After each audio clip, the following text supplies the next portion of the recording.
I'm going to give you a brief overview of what Premiere Pro is all about. And I've created this demonstration project. You won't find it inside your working files folder. I've just created it just for this one tutorial. So what is Premiere Pro? Well, the answer obviously is that it's video editing software, but let's just talk about some of its features that make it stand out from the crowd. First and foremost, it works with tons of camcorder formats natively. That means those camcorder file formats are brought into Premiere Pro and they're not changed. Virtually all other video editing software products change those files into a file type that those products can then work with. Premiere Pro does not do that. It takes those files and you work with them natively, unchanged, in their pristine format. That's a very powerful and important feature of Premiere Pro. Let me just give you an idea of the different kind of formats that are available. If I just go to File, New Sequence, this shows all these different kinds of camcorder formats, and some might be familiar to you, some might be Greek to you. I'll just quickly run down a few of them, like AVCHD, which is a very popular prosumer format. And you look at the digital SLR, single lens reflex camcorders that are popular now for shooting video. Look on down here, DVC Pro and XD-Cam, these are professional formats. The Red cameras are very high resolution formats. All these different kinds of camcorder formats run natively inside Premiere Pro. That's a really important feature of Premiere Pro. Also, it works with tons of different file format types. If I just open up the import dialog box and hover my cursor over this, you can't even see all the different file types. They run off the side of the screen. They get to D and then they cut down to M when I get back there again in a second. See that? Just all sorts of file types. And these are all audio, video, graphics, image file types that work inside Premiere Pro. It's really a full-featured program that can work with virtually anything you throw at it. That's a really important feature. Once you bring those files into Premiere Pro, essentially creating links to those files here inside the project panel, then you can put those files onto a sequence, as it's called here inside Premiere Pro, inside the timeline panel. So here's a sequence of clips inside this sequence. And once you bring a sequence of clips in, then you can edit them using Trim Tool. So here's a Trim Tool. I can just change that and trim it down and take some of the tail frames off, which leaves this gap, which is probably not what you want to do, but that's okay. You can edit that way. I'll undo that by pressing Control or Command Z. Instead of using a trim tool like that, I'll use a different tool called a ripple edit tool by holding down a keyboard modifier and clicking. It turns into a different kind of a tool that does not make a gap, just actually kind of slides things over to fill the gap. Hold down again and drag that one there. Now that I've trimmed these guys, I can put a transition between the two of them. Just go show you that there are transitions here inside the effects panel. There's the effects tab, the effects panel, and you got audio effects, audio transitions, video effects, video transitions. Let's just focus on video transitions. Over here, we'll scroll on down to look at a wipe transition, for example. We'll just add transition between these clips. We'll put a wedge wipe there. Once you add a transition, let's show you how it plays there. There you go. So a little transition go by. You're not stuck with just that appearance, just that one way of working with things. You can customize transitions. Let me just click on this to open up that transition inside the Effect Controls panel. There it is. And you can customize the heck out of it. Instead of, let's say, transitioning from the top to the bottom like that, let's say we want to go from the lower right-hand corner instead. You can transition that way. So there are options that you can apply to virtually all transitions. This particular one lets you have a border, so I'll make the border really obvious here so you can see it. There's the border. If I want to change the color, I can even pick a color from the scene, make the border the color from some color here in the scene. Here you go. There you go. So those are some of the cool features in terms of transitions.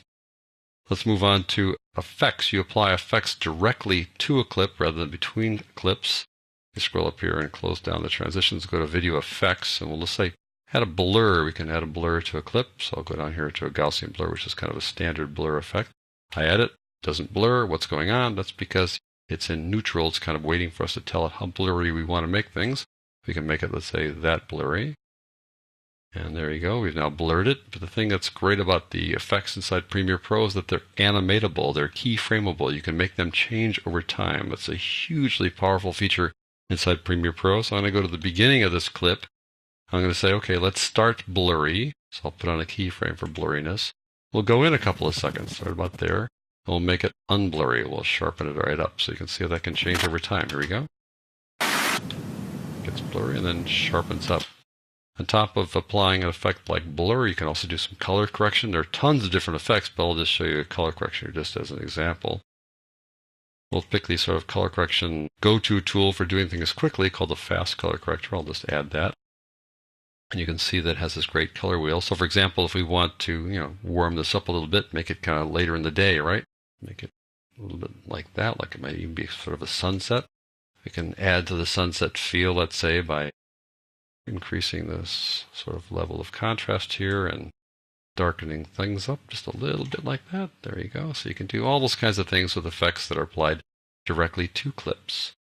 Well, you're working here with just a set of clips on one track, but we can work with clips on multiple tracks. Let's add some audio to this thing. So I'll scroll over here. We've got a little audio file, just some music here. So I'll add some music. Go to the beginning of this whole thing so you get it right at the beginning. There we go. If I just play this now, it's going to sound maybe not that pleasant. Here we go. The waterfall obviously is overpowering the music, but what's great about Premiere is that you can control the audio to the finest detail. I could reduce the audio of just the waterfall just in that clip by clicking on it and going over here and changing the volume here on a volume level for the whole clip or on a channel basis. If this were a 5.1 channel, we'd have 6 different channels we could change here, but this is stereo, so you've got left and right, so you can adjust the audio on individual channel basis or overall. Or I can change the audio for the whole darn track, all these clips here if I want to do that, so that the music is properly balanced by going to this audio mixer. Another great feature inside Premiere Pro is this mixer. Scroll down a bit. See audio 1 there. Let me play this for you. I'll adjust the mix here as we go along.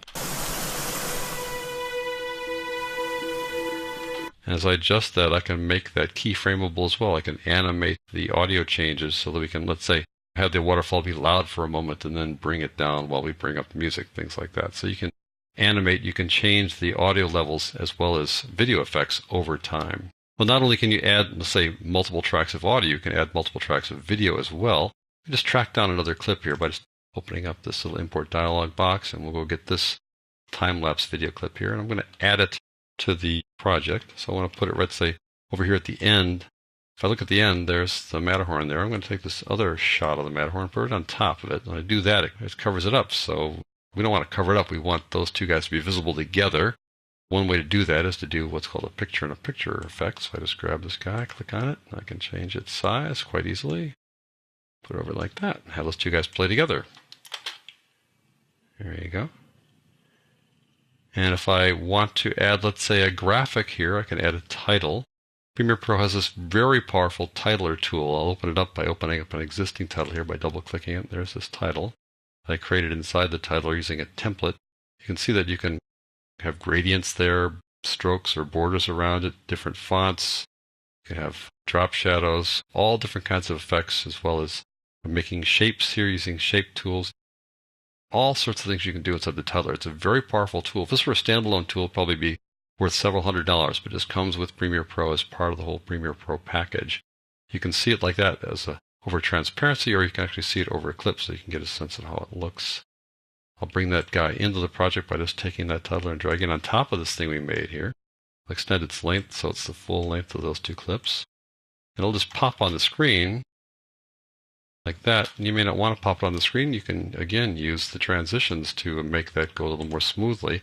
Not only can you put transitions between clips, you can put transitions at the beginning or end of a clip. Let me scroll up here and go back to transitions here. Video transitions dissolve. Well, that'll dissolve to the beginning of the lower third, and add a dissolve to the beginning of the time lapse as well. Let's see how that looks now. There we go. Kind of came on sort of fast, but we can expand the view a little bit and open up their particular panel over here, and we can say, let's make them a little bit longer. Drag them out like that, makes them longer. Or I can click on the second one and do the same thing there as well. We can extend the length of that one as well. So now it's a little more gradual. There we go. Have them gradually come on like that. We can also have them fade away at the end if we want. So now that we've done all this work, we've added some titles, we've layered clips, we've added some music and mixed it all nicely. Now what you want to do is share your project so people can actually view it.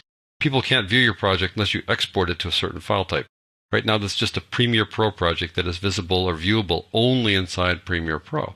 So once you've done all this work to create this project, you now need to export it to some kind of file type. And if you go to File, Export, you'll see all the various formats that are available. Again, it's an insane number of formats. You look at this little list here. These are the various file formats here. Let's just pick QuickTime, for example. Then under QuickTime, you can pick some presets. So we'll just go, let's say NTSC DV. Do we want DV really, or do we want something that's like HD, which is what we started with here? So let's go down here to the codec, and we'll pick a codec like DVC Pro HD P30, and that is really an HD codec inside this NTSC as we picked out up here, but now that we changed it, now it turns into custom. And that would be a very large file that's certainly broadcast quality, or we can do something, let's say, that would run on a smartphone. Instead of QuickTime, we go to H.264 and look at its presets. We've got Android, tablets, 3G, PP, we got the iPhone, iPads, you name it, all these different presets, YouTube, Vimeo, whatever you want. You can just pick a preset here and create files that'll work on all those different kinds of applications or on all those different kinds of hardware. So that's Premiere Pro in a nutshell. It has just a huge number of features that will help you make excellent looking videos.